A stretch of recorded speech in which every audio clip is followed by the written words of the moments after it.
Hey guys, this weekend we're talking to Richard. He's in his 20s and after an accident he stopped to think about what would actually make him happy. So he's here to share that and his amazing 54 square feet micro home.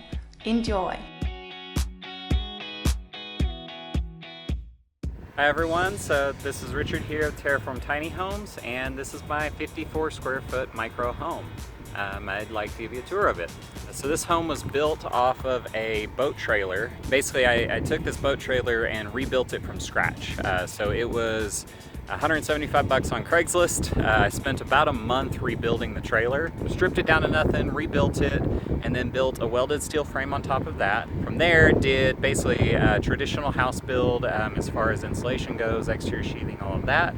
And within this 54 square feet, I can get a bed, kitchen, shower. It's got solar power, it's got water tanks, it's got everything a traditional house would have, but just in a lot smaller of a shell. So I'm gonna give you a tour. How I got into kind of the tiny house on wheels idea was I was going down a very normal path, doing what I was supposed to do. Went to college for graphic design, graduated with perfect grades, debt-free, like did everything like to the letter right. And 3 weeks after I graduated, I decided, you know what? I've done well, I'm gonna reward myself, and I got a motorcycle. Then 3 days after I got it, a lady was texting and driving, blew through a stop sign and ran me over. And because of that motorcycle wreck, it made me realize, like, you know, I am here today, I could die tomorrow.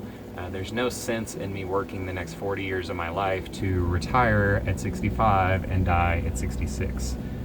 So over the next year and a half with that recovery process, that's kind of how I stumbled upon, you know, the tiny house thing. This trailer measures interior width about 10 foot by 6 foot wide.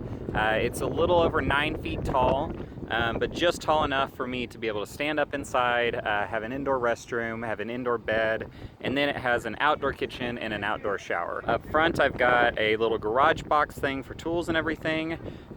Overall in length, it's about 15 feet long. So it's a really tiny house, but it's giving me something that's a lot more portable, a lot more mobile than my previous 250 square foot house. Coming in, you basically have in the living area everything a normal house would have. My bed, which is a full-size bed, a work area, and then a indoor bathroom with a gravity-fed sink, a composting toilet, and then I have my closet space inside. So all of these drawers and everything, these are just, you know, normal boxes. I fold up clothes and stick them in there. All these little drawers kind of hold bits and doodads and stuff like that. So I've lived in this micro home for about 5 months now. I moved in October of 2017. It's been a great experience living out of this. After, you know, coming close to death, you kind of start reevaluating what's going on, and you start to value your life much more. I was trying to figure out, what should I do? What's the right thing to do? What will make me happy? And I stumbled on an article that was like couple builds house for $22,000. And I clicked on it and it was the tiny house build and all of that. My first initial thought was, that is the stupidest thing I've ever seen in my life. Over the next probably year or so, it started just kind of weaseling its way into my head. 2 years later, I was designing my own home and then ended up contracting a professional architect to design my trailer and design my walls, my shell for my first 250 square foot house. I put a $14,000 deposit down without any construction experience really, and really had no idea what I was getting myself into. The initial weekend, you know, I had 10 people who had never built before come and help me put my shell together. It was just an amazing thing to see, like the kindness of humanity and everybody coming together to just help me as a random stranger doing this crazy thing.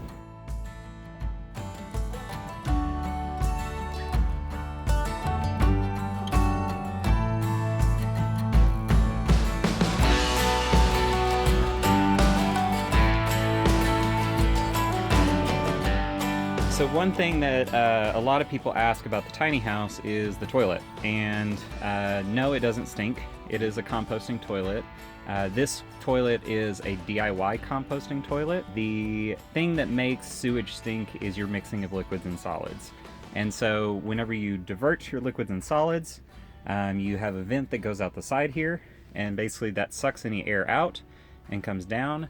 This can be used for about a week in this small of a space without any noticeable, smells or odors or anything like that. Indoor, it was important for me to have some sort of indoor bathroom. I wanted to have enough to kind of brush my teeth, take my contacts out, wash my hands, that kind of stuff. Basically, this is an old cabinet that I picked up, a recycled sink, and then I have a normal bladder that goes in here, and then all toiletries and stuff. Underneath that is all storage. So I've got lots and lots of storage for stuff.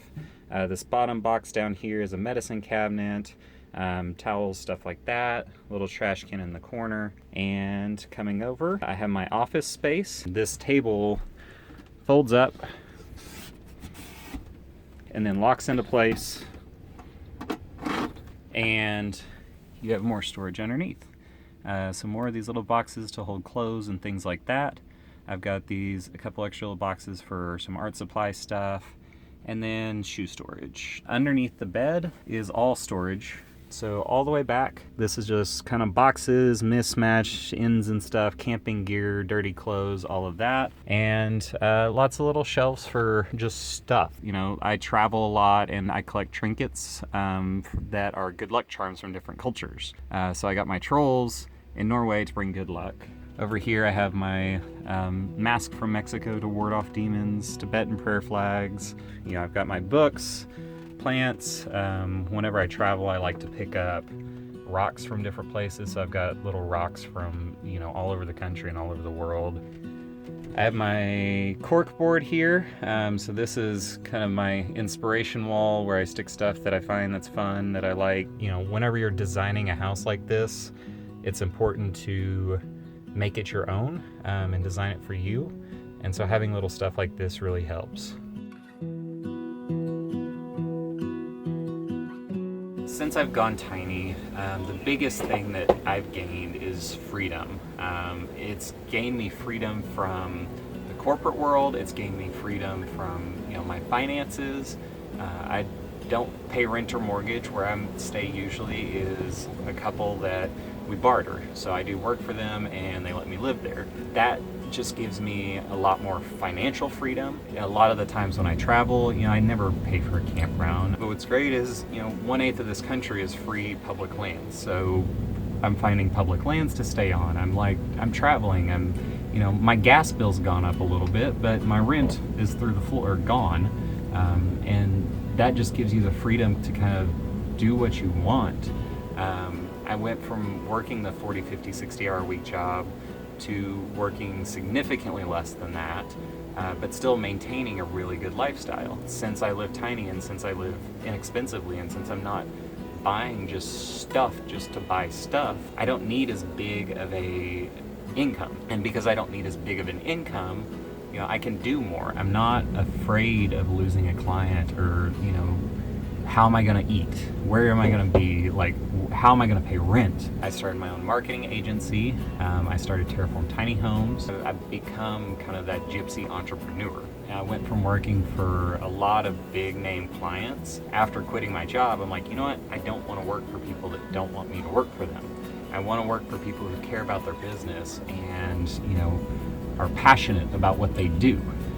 So I started my marketing agency focusing on entrepreneurs and small businesses and nonprofits and people who I'm working with who actually care about what they're doing. And that's been a really, really rewarding experience. Probably my favorite feature in the tiny house is my skylight. So this skylight was actually a school bus emergency escape window that I bought off of eBay and framed it in. And so what's great about it is it opens up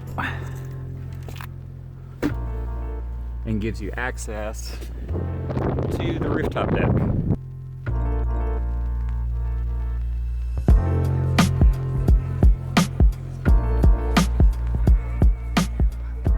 traveling solo especially, you get forced to have to interact with people, which like just really opens you up to a lot of different cultures, a lot of different ideas, and gives you a lot of opportunities to do things you wouldn't do otherwise.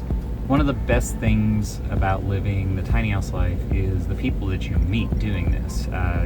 There's very little to do with the home. It's all about the life that it brings, and the tiny house people that I met, like those have become some of my best friends in the world. Tiny house people are such a great community, such a kind and caring community. Anybody who's ever been around tiny house people, travelers, all that, every experience I've had, if somebody needs help, everyone goes and helps. It's a village. One of the things that I have in here that's pretty unique to any tiny house that I've never seen is a outdoor kitchen. So this whole back wall opens up.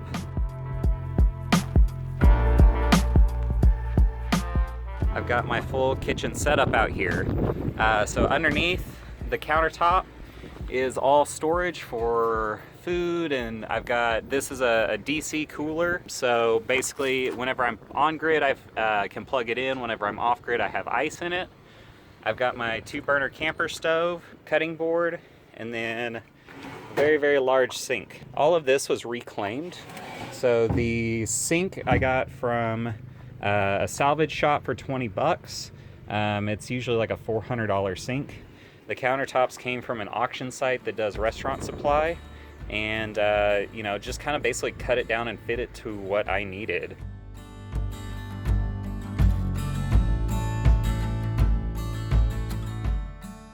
Another cool thing that I have is I have my outdoor shower and sink here. There's a water line that runs up, and that can either run from the tank or it can run off of a garden hose, and that runs to there. It runs off propane and goes to this faucet. So I have an outdoor shower. I travel to warm places. Basically, I designed this house to be built or to live in warm places. In all of my builds, it's important for me to use a lot of reclaimed materials and things like that. So I have this, it was just a bowl that I found for like 50 cents, cut it in half, and put L brackets to mount them on the wall. This over here was a shelf that I picked up for free, kind of flipped it upside down and modified it by putting these little brackets that hold either trash bags or bananas or whatever, bungees, so that bungee actually helps keep everything in place up there, as well as hold that, and then a little fruit hanging thing from the top here. I can pull the curtain for privacy if I want. I can close the wall at night, of course. But during the day, I usually just keep this back wall open, and I have this, amazing outdoor view. Right now, I'm out in the desert in Arizona, and just kind of backed up to the mountains, and it's great.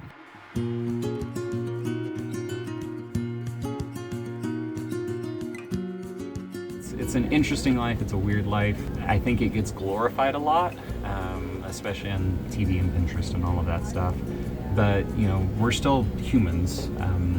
We still have problems. We still have good days. We have bad days. I have days where I wake up and I'm irritated and pissed off. I have days where it's the greatest thing in the world. And there are challenges that come with living this life.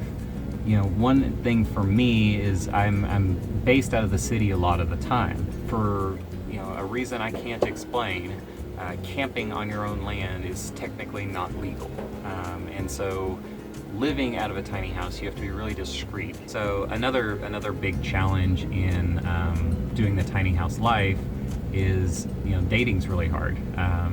As somebody who lives in 54 square feet and travels full time and all of that, it's hard to find somebody else who's willing to just kind of jump on that bandwagon. I don't know where I'm going tomorrow. I don't know where I'll be a week from now, a month from now, whatever. I've got my systems in place, so I'm not like doing it irresponsibly or anything like that. Like I've got health insurance and put money into retirement and all of that fun stuff and have a job. But it's exciting knowing that I can go anywhere and I can do anything and I can meet people, and I just kind of flow with, that sort of life. It's really simple. It's just a matter of do it and live intentionally, like live the life that you want to live. None of us are guaranteed tomorrow. If you sit down and you think, what is going to make me happy, and I'm going to do that come hell or high water, that's how you find happiness and bliss and joy and just experience. It's okay if your house isn't perfect. I think people strive for perfection and they strive for the perfect life, and that's not the goal. It's to be happy is the goal.